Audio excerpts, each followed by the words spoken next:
નમસ્કાર મિત્રો, એસએસસીની પરીક્ષામાં ઓએમઆર સીટની વિગતો કેવી રીતે ભરવી એની સમજ આપણે એક વિડિયો દ્વારા જોઈએ।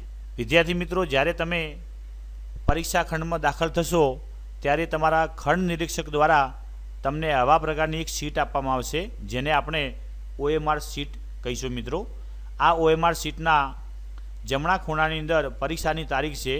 જે દિવસે જે વિષયનું પેપર હોય એની તારીખ લખવાની। તારીખ કેવી રીતે લખવી જોઈ લઈએ। અહીંયા આગળ તારીખ લખી છે। મિત્રો, હવે આ જે નીચેનો ભાગ છે એ નીચેના ભાગને આપણે થોડો ઝૂમ કરીને જોઈ લઈએ કેવો દેખાશે। તો આ રીતનો નીચેનો ભાગ દેખાતો હશે જેમાં આપણે બધી વિગતો ભરવાની છે। તો સૌ પ્રથમ સેન્ટર નંબર લખવાનો છે। અહીંયા આગળ તમે જોઈ શકો છો સેન્ટર નંબર આપણે અહીંયા લખીશું। કેવી રીતે લખીશું જોઈ લઈએ। આ રીતે આપણે સેન્ટર નંબર લખીશું। હવે અહીંયા વચ્ચેના ભાગમાં ખાલી જગ્યા જેવું દેખાય ત્યાં લખેલું છે કેન્ડિડેટ સિગ્નેચર, એટલે વિદ્યાર્થી મિત્રો તમારે અહીંયા આગળ સહી કરવાની છે। સહીનો નમૂનો જોઈ લઈએ। અહીંયા આગળ કેવી રીતે સહી કરેલી છે। દાખલા કે એક વિદ્યાર્થીને અહીંયા આગળ આમ સહી કરેલી છે। સહી તમે ગુજરાતીમાં પણ કરી શકો અને અંગ્રેજીમાં પણ કરી શકો। હવે નીચેના ભાગની અંદર લખેલું છે સીટ નંબર, તો અહીંયા આગળ તમારે સીટ નંબર લખવાનો છે। એ સિરીઝથી, બી સિરીઝથી, સી કે કોઈ ડી સિરીઝથી શરૂ થતો હશે। હવે મિત્રો, દાખલા કે કોઈ વિદ્યાર્થીનો પરીક્ષા નંબર છે એ 12,34,567। મિત્રો, આના કરતાં જો પરીક્ષા નંબર નાનો હોય તો અહીંયા આગળ ડેશ કરી દેવાનું અથવા 0 લખી દેવાનું। હવે મિત્રો, નીચેના ભાગમાં લખેલું છે સીટ નંબર જે આ લખ્યો એને આપણે શબ્દોમાં લખવાનો છે। તમે શબ્દોમાં અંગ્રેજી અથવા ગુજરાતી અંકનો ઉપયોગ કરી શકો છો। ઉદાહરણ તરીકે જોઈએ, લખેલું છે A 1 2 3 4 5 6 7। કોઈ ગુજરાતીમાં આ રીતે પણ લખી શકે A 1 2 3 4 5 6 7। મિત્રો, શબ્દોમાં આ રીતે આપણે નથી લખવાનું। કેવી રીતે કે 12,34,567 એવી રીતે આપણે શબ્દોમાં લખવાનું નથી।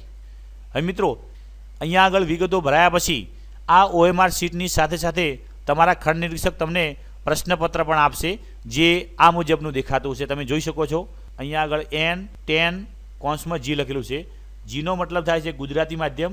આ 10 નંબર છે એ વિષયનો ક્રમ બતાવે છે। 10 નંબરનું જે વિષય હોય એનો ક્રમ બતાવે છે। અહીંયા આગળ પ્રશ્નપત્રનો સેટ ક્રમાંક બતાવે છે। તો મિત્રો, અત્યારે આપણે આ 10 નંબર જે છે એ 10 નંબરનું જે વિષય હોય વિષયના કોડમાં એમાં જોઈ લઈએ। તો 10 નંબર શાનો છે? સામાજિક વિજ્ઞાન એટલે કે સોશિયલ સાયન્સ 10 નંબર છે। તો અહીંયા આગળ આપણે ઘાટું રાઉન્ડ કરી દઈશું।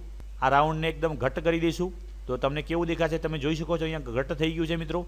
હવે આ જે પેપર છે પ્રશ્નપત્ર, એ પ્રશ્નપત્રના જમણા ખૂણાની અંદર પ્રશ્નપત્રનો સેટ નંબર લખેલો હશે। એ નંબર તમારે યાદ રાખવાનો। આ નંબર ખાસ યાદ રાખવાનો। આ નંબરની અંદર ભૂલ ન થવી જોઈએ, નહીં તો તમારું માર્કિંગ જે ખોટું થશે। આ 13 નંબર આપણે યાદ રાખીએ અને 13 નંબરને પ્રશ્નપત્રનો સેટ ક્રમાંક જે છે એ 13 નંબર લખી દઈએ।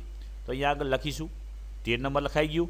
હવે આ 13 નંબર સેટ ક્રમાંક લખાયા પછી તમે ઉપરના ભાગમાં એક પટ્ટીમાં જોઈ શકો છો ત્યાં આગળ લખેલું છે પ્રશ્નપત્રના જમણા ખૂણામાં દર્શાવ્યા મુજબનો પ્રશ્નપત્રનો સેટ ક્રમાંક જે આ નીચે આપેલા છે 15 સેટ ક્રમાંક, એ 15 સેટ ક્રમાંકોમાંથી જે અહીંયા આગળ દાખલા કે 13 છે તો 13નું અહીંયા આગળ રાઉન્ડ કરી દઈશું આપણે। આ મુજબનું રાઉન્ડ થશે। મિત્રો, વિદ્યાર્થી મિત્રો, અહીંયા ખાસ ખબર રાખવાની છે આ સેટ ક્રમાંકમાં ડબલ રાઉન્ડ ન થઈ જાય એની પણ ખાસ ખબર રાખવાની। અને વિષયનો કોડ નંબર છે એમાં પણ ભૂલ ન થવી જોઈએ। મોટાભાગના વિદ્યાર્થીઓને શામાં ભૂલ થશે? એક તો ગુજરાતીના કોડમાં અને અંગ્રેજીના કોડમાં। વિદ્યાર્થી મિત્રો, ગુજરાતી માધ્યમના જે વિદ્યાર્થીઓ હોય એમને ગુજરાતી વિષયનો કોડ નંબર 01 આવશે, ખાસ યાદ રાખવાનું। અને મિત્રો, ગુજરાતી માધ્યમના જે વિદ્યાર્થીઓ છે એમને અંગ્રેજીની અંદર ખાસ યાદ રાખવાનું, અંગ્રેજી માટેનો એમનો કોડ નંબર હશે 16। આ ખાસ ગુજરાતી માધ્યમના વિદ્યાર્થીઓ કોડ નંબર 16 અંગ્રેજી એના આગળ રાઉન્ડ કરશે અને ઇંગ્લિશ માધ્યમના છે એમના માટે આ લાગુ પડશે 4 નંબર। એટલે 4 નંબરમાં અને 16 નંબરમાં ભૂલ ન થાય એની ખાસ ખબર રાખજો। અને ગુજરાતીમાં 1 નંબર અને 13 નંબરમાં ભૂલ ન થાય। ગુજરાતી 13 નંબર એ ઇંગ્લિશ માધ્યમના જે વિદ્યાર્થીઓ છે અંગ્રેજી માધ્યમના વિદ્યાર્થીઓ એમના માટે ગુજરાતીનો કોડ નંબર 13 હશે। બાકીના વિષયોમાં લગભગ ભૂલ થવાની શક્યતા નથી। મિત્રો, આ બધી વિગતો ભરાયા પછી જ્યારે તમારો લખવાનો સમય શરૂ થાય ત્યારે ઓએમઆર સીટની અંદર જરૂરી જવાબ લખશો।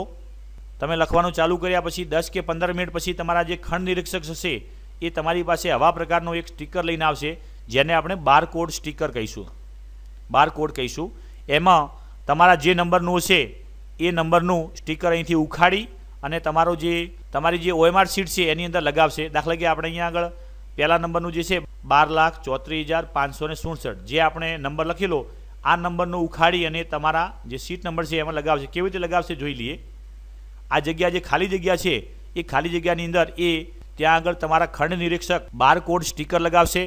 આ બારકોડ સ્ટીકર ખંડ નિરીક્ષકને જ લગાવવાનું હોય છે, એટલે તમને લગાવવા આપે તો પણ તમે લગાવતા નહીં, કારણ કે ભૂલ થવાની શક્યતા રહેલી છે. બારકોડ સ્ટીકર છે એ ખંડ નિરીક્ષક લગાવશે. આ રીતે લગાવશે. જુઓ, તમે જોઈ શકો છો. લગાવે એટલે ખાસ શું ખબર રાખવાની વિદ્યાર્થી મિત્રો, આ જે લાઈનો છે એ 12 હોવી જોઈએ. અરે જ્યારે અહીંયા આગળ ખંડ નિરીક્ષક લગાવે તમે જોઈ શકો છો જવાબવાહીનો નંબર છે. આ જે જવાબવાહીનો અહીંયા નંબર જે દેખાય છે એ નંબર તમારી જે રિસિપ્ટ અથવા જે હોલ ટિકિટ છે એની અંદર જે તે વિષયના ખાનું હોય એની અંદર લખવાનો છે. પછી બીજું ખાસ અહીં જોઈ લેવાનું કે આ તમારો જ બેઠક નંબર છે એ ખાસ જોઈ લેવાનું, બીજા કોઈનો તો નથી ને, એ ખાસ નંબર આ જોઈ લેવાનો, બેઠક નંબર, વિષયનો નંબર પણ જોઈ લેવાનો. મિત્રો આ બારકોડ સ્ટીકર લગાવ્યા પછી તમારા જે ખંડ નિરીક્ષક હશે એ નીચેના ભાગની અંદર જે અહીંયા block supervisor signature and name ત્યાં આગળ એની સહી કરશે. એક્ઝામ્પલ તરીકે અહીં જોઈ શકો છો આ રીતે સહી કરશે. અને મિત્રો બાકીના જે તમારા પ્રશ્નો રહ્યા હોય એ પણ તમે ફટાફટ સમયની અનુકૂળતા પ્રમાણે ભરવાનું ચાલુ રાખશો અને સમય પ્રમાણે તમે પૂર્ણ પણ કરી દેશો. હવે તમે અહીંયા આગળ જોઈ શકો છો આ તમારી જે OMR સીટ હતી એમાં તમે જરૂરી જવાબ સાથે બધી વિગતો ભરી દીધી છે, કમ્પ્લીટ થઈ ગઈ છે. જે નીચેનો ભાગ છે એના ખૂણાની અંદર આ એક લંબચોરસ જેવો દેખાય છે એના ઉપર આપણે ખાખી સ્ટીકર લગાવવાનું છે. ખાખી સ્ટીકર કેવા હોય એ જોઈ લઈએ. આવા પ્રકારના ખાખી સ્ટીકરો હશે. આ ખાખી સ્ટીકરને ગમે તે ખૂણા ઉપરથી તમારે ઉખાડીને લગાવવાના છે. મિત્રો આ ખાખી સ્ટીકર તમારે લગાવવાના છે વિદ્યાર્થી મિત્રો, એટલે ખાસ ખબર રાખવાની. ખબર શું રાખવાની છે, ખાખી સ્ટીકરને ઉખાડ્યા પછી આ જે ઉપરના ભાગની અંદર જે તીર દેખાય છે, જેવો આ અહીંયા આગળ અંશ દેખાય છે એવો જ સીધો અંશ રહેવો જોઈએ અને ઉપરના ભાગમાં આમ તીર રહેવું જોઈએ, નીચેના ભાગમાં તીર ના આવવું જોઈએ. ઉખાડી અને જે આ નીચેનો ભાગ જે છે એ નીચેના ભાગની અંદર આ રીતે ચોંટાડવાનો રહેશે. હવે આ નીચેનો ભાગ છે અને જરા આપણે ઝૂમ કરીને જોઈ લઈએ કેવું દેખાશે. તો આ રીતે ખાખી સ્ટીકર તમારે લગાવવાનું છે. તો તમે જોઈ શકો છો આ અંશ છે જે આપણું ગુજરાત માધ્યમિક શિક્ષણ બોર્ડ છે એનો સિમ્બોલ છે. એ સિમ્બોલ સીધો રહેવો જોઈએ અને આ જે તીર જેવું દેખાય છે આ તીર, એ તીર પણ ઉપર તરફ રહેવું જોઈએ. જ્યારે ખાખી સ્ટીકર લગાવો ત્યારે ખાસ ખબર રાખવાની કે આ જે બારકોડ સ્ટીકરની લાઈનો છે એ લાઈનો 12 હોવી જોઈએ, 12 જોવા મળશે. આ રીતે તમારે ખાખી સ્ટીકર લગાવવાનું છે. મિત્રો આ જે વિડીયો બનાવવા માટે જેના સંદર્ભનો ઉપયોગ કર્યો એવા માધ્યમિક શિક્ષણ અને પરીક્ષણના નવેમ્બર મહિનાના અંકની અંદર આની વિગતો આપેલી છે. તમે પણ વધુ વાંચી શકો છો. આના સિવાયનું પણ ઘણું બધું શિક્ષણને ઉપયોગી હોય એવા પ્રકારનું સાહિત્ય અમારી વેબસાઇટ www.edusuffer.com ઉપરથી મળી રહેશે. અને હા મિત્રો, અમારો વોટ્સઅપ નંબર 9898366368 ઉપર આપ એજ્યુસફર લખી અને મોકલશો તો અમે તમને નવા અમારા જે અપડેટ છે એ તમને મોકલશું. હા મિત્રો, આ વિડીયો જો આપને ગમ્યો હોય તો મારી જે યુટ્યુબની જે ચેનલ છે એને સબસ્ક્રાઈબ કરવાનું ભૂલશો નહીં. આવજો મિત્રો.